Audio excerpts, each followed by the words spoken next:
אני מירי אברג'ל, ואני מתמודדת לרשימת הבית היהודי לכנסת ה-21. גדלתי בתל אביב, לזוג הורים דתל"שים, שברגע האמת בחרו לרשום את הילדים לחינוך הממלכתי-דתי. כך נוצר מצב שבו בבית אחד גרים זוג הורים דתל"שים עם 4 ילדיהם הדתיים. עבדתי כמורה וכרכזת שירות לאומי באגודה להתנדבות, ולאחר מספר שנים מוניתי למנהלת מחוז המרכז מטעם האגודה. הייתי אחראית על 1,200 מתנדבים ומתנדבות, עשרות אנשי מקצוע ועשרות רבות של מפעילי השירות הלאומי, ביניהם משרד ראש הממשלה, משרד הביטחון ובתי החולים הגדולים בארץ. זכיתי להוביל את השינוי הגדול והמבורך באגודה להתנדבות כשצירפתי את האוכלוסייה החילונית למחוז.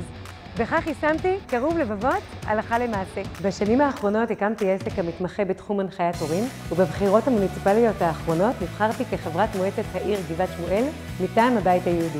כאימא ל8, ביניהם 2 קצינים בצה"ל ו2 תלמידי ישיבת הסדר, כאישה שבאה מהשטח, מתחום החינוך, מתחום הניהול, וכמחזיקת תיק הרווחה בעיריית גבעת שמואל, נפגשתי עם מצוקות שונות של ציבורים שונים בחברה הישראלית. הנוער הנושר, בעיית הסמים, אלכוהול, אלימות, תהליך הגיור, טיפוח אוכלוסיית העולים ועוד נושאים רבים.